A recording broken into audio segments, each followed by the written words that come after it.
Diba pa kaikile, in this video guys, i-share ko lang sa inyo kung saan nga ba ako nag-apply papunta dito sa Finland, kung anong agency ko, kung ano ba yung mga process na mga ginawa ko para makapunta ako dito, magkano yung nagastos ko, at kung ano yung mga website na pwede nyong applyan papunta dito sa Finland, no? Papunta na tayo dun sa topic natin, saan nga ba ako nakahanap ng work dito sa Finland, no?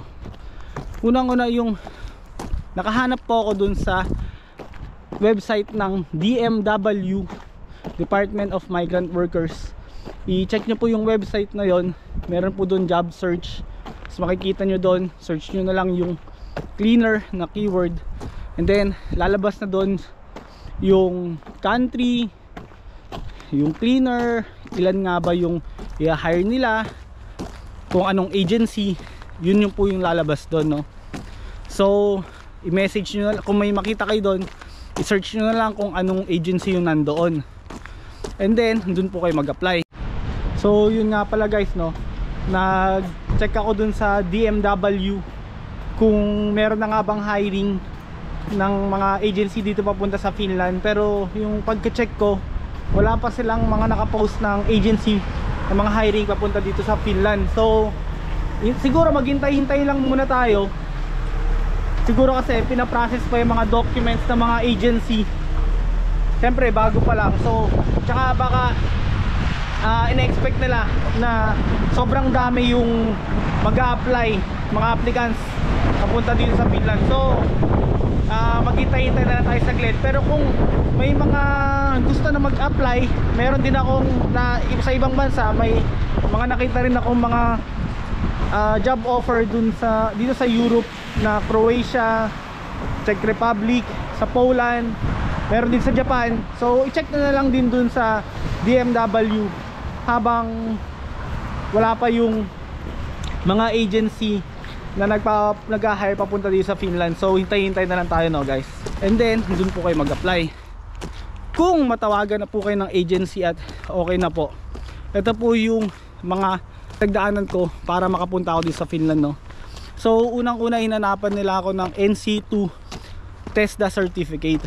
So itong NC2 TESDA certificate medyo tricky siya, kasi ako may working experience na ako, ex-abroad na po ako, pero pinakuha pa rin ako ng NC2 TESDA certificate.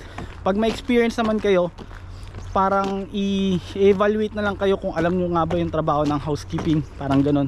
Hindi nyo na kailangan mag-aral. Pero siguro kung wala kayo experience, kailangan nyo pang mag-aral para makuha ng NC2 TESDA certificate. So after nun, habang kumukuha ako nun, sabi sa akin ng agency ko, pag-aaralin nila ako ng Finnish language. Una, Swedish language nga, kasi FYI, dito sa Finland, majority dito is Finnish language, nagsasalita ng Finnish. Pero may mga city dito na majority naman doon sa city nila is Swedish language, pero nasa Finland ka pa rin. So yun ang nangyari sa akin, nauna akong pinag-enroll sa Swedish language, pero end up nag-Finnish language ako. So yun nga po, no, kung saan nga ba tayo mag-aaral ng Finnish language kung natanggap na tayo dun sa agency na ina-applyan natin. So yung agency na yon, bibigyan kayo ng application, papadownload application. Yung application na yon, yun yung parang school nyo. Lahat ng hawak nila na applicants na nag-aaral ng Finnish language nandoon. Tapos meron kayong mga classmate, meron kayong batch. So yung batch ko is Fin62, shoutout Fin62. Meron kayong batch. Tapos ang gagawin nyo doon, bibigyan kayo ng module ng Finnish language. Tapos every week may assignment kayo. Tapos every week din meron din kayong meeting sa teacher nyo para i-check ng teacher nyo, gagradean kayo kung okay ba yung pag-aaral nyo ng Finnish language. And then meron din siyang exam. So para sa mga cleaner, no, ang kailangan po natin may pasa is A1.1. Ako po parang nasa mga Unit 11 ako bago ako natapos doon. Kasi mag-aaral kayo hanggang dumating yung visa nyo, hanggang makaalis kayo papunta dito sa Finland. Kasi ang mga nurse is A2.1 ata ang kailangan nila para sila makapasa. Tayo, mga cleaner is A1.1. Pero depende pa rin po yan sa agency kung pag-aaralin ba kayo o hindi. Pero in my case, pinag-aaral po ako ng agency, which is okay naman kasi nagamit ko rin po siya dito. So next naman, pag-aaral na yon is around 3 to 4 months nga hanggang makapunta kayo dito sa Finland. While studying din ng Finnish language, pag may medically na rin kayo ng agency nyo, no, first medical yon. So hindi ko na matandaan kung magkano, pero tingin ko nasa 3,000 to 5,000, hindi ko sure, pero check nyo na lang din sa agency nyo. So first medical yon, tandaan nyo po, no. And then like in sa case ko, ilalagay pala ako sa isang nursing home. So may mga pinagawa sila sa akin na kailangan kong gawin about sa vaccine. So in my case, kailangan kong magkaroon ng booster ng isa lang na for COVID vaccine. Tapos nagpa-vaccine ako ng salmonella and tuberculosis. And then pati sa chickenpox, nagpa-vaccine na rin ako kung di pa kayo nagkakaroon. Depende, sasabihin rin naman sa inyo ng agency nyo yun eh. So pag na-complete na yung mga requirements, yung vaccine, tapos yung nagpa-medical na kayo, yung first medical, sasabihin sa inyo ng agency nyo na magpa-biometrics na kayo. Yung biometrics, pupunta kayo dun sa VFS, dun sa may banda sa Makati para i-process na yung visa nyo, no? So yung visa usually free yon, sagot ng employer nyo yung visa.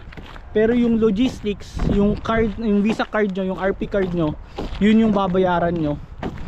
Around nasa 5,000 yun eh, ganun. Pero syempre magtanong pa rin kayo sa agency nyo, no, dun sa coordinator nyo.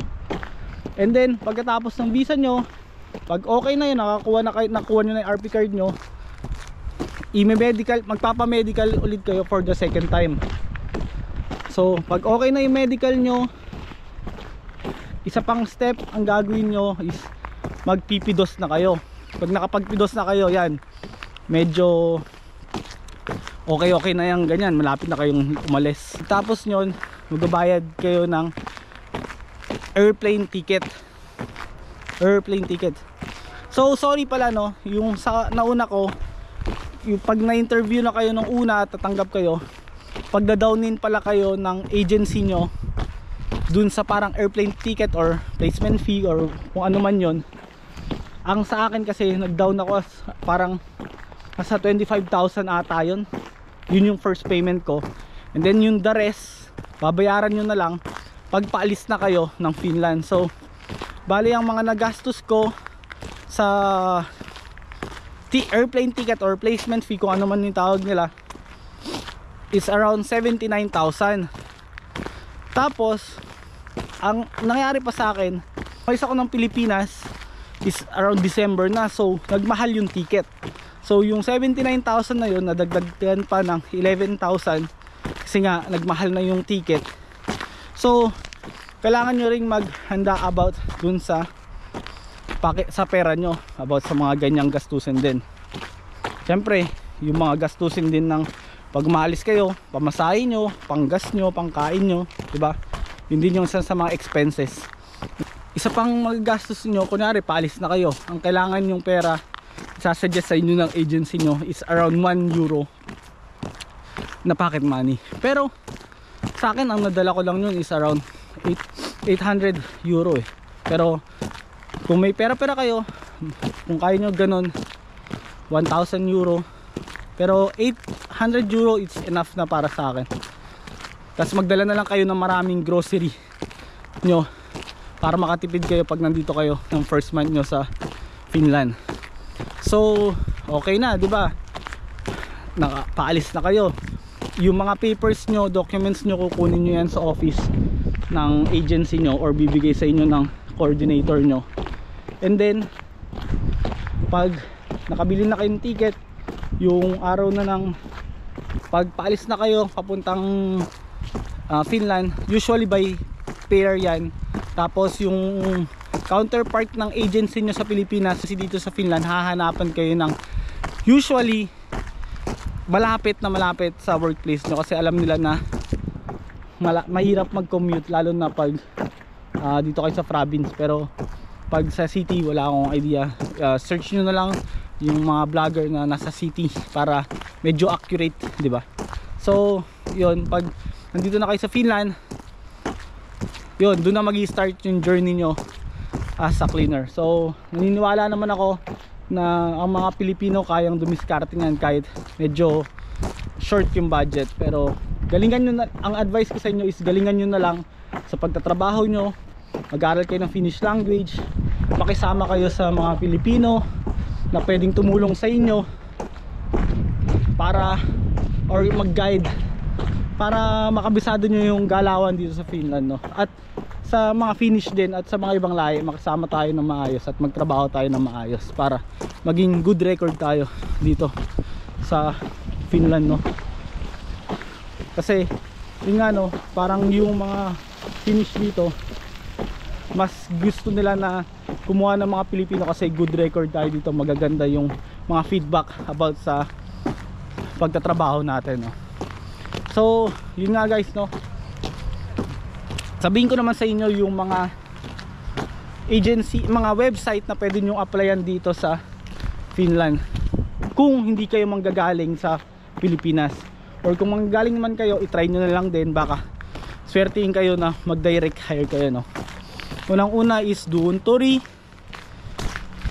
Jobly, Pistefi, Soul Pistefi, Amico, ISS, Easy, Soul, Elente. Ilagay ko na lang din kung ano pa yung mga maalala ko, no, na website na pwede nyong applyan. Maraming salamat sa mga old and new subscriber ko na patuloy na sumusuporta sa akin at panood ng aking mga videos, no.